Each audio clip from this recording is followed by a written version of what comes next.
Modern American suburbs are designed for privacy. Neighbors live 50 feet apart, separated by drywall, remaining strangers to the people next door. Gordon and Ellen Stewart looked at this environment and saw a mission field. They left their traditional career paths to move into full-time neighborhood outreach in Sioux Falls, South Dakota. Their operation relies on a specific division of labor. Ellen manages the sourdough starter and bakes the artisan loaves. Gordon handles the delivery, walking the pavement and knocking on doors. They frame this work through Revelation 3:20, which depicts Christ standing at a door and knocking. For the Stewarts, the physical front door of a suburban home is the primary threshold for ministry. The bread serves as the entry point, allowing Gordon to offer a prayer and a pastoral presence at a neighbor's threshold. Approaching a stranger's house uninvited is socially unusual in modern culture. It's a deliberate move toward a neighbor that most residents avoid. When the door opens, Gordon offers the bread as a free gift. He then asks if there is anything the neighbor would like him to pray for. This framework governs the interaction. You bless the neighbor with the gift, connect through the resulting conversation, and look for opportunities for long-term spiritual transformation. This intentional disruption creates a point of contact in an otherwise isolated routine. The tangible gift of bread provides a reason for a neighbor to lower their guard and engage. Daily Bread defines a gospel moment as a real prayer conversation at a front door. It has clear milestones, beginning as a spiritual conversation, moving toward sharing the gospel, and building trust for ongoing discipleship. Gordon views these encounters through the parable of the sower. He expects the seed he scatters to land on different types of soil with varying results. Reactions vary by the house. Some neighbors take the bread and immediately close the door.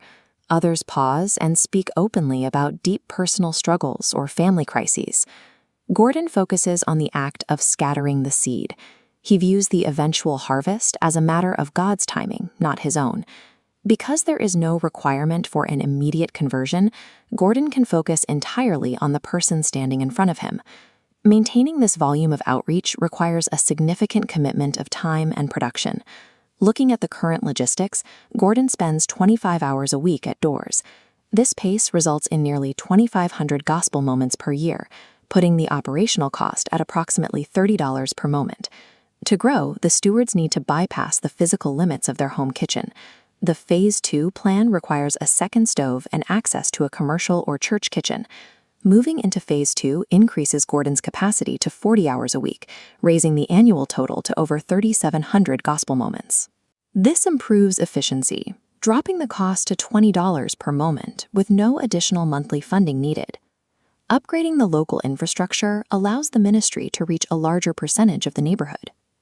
Gordon's goal is to move beyond his own individual efforts and activate other believers to do the same work. He uses a training framework called MAL: Model, Assist, Watch, and Launch.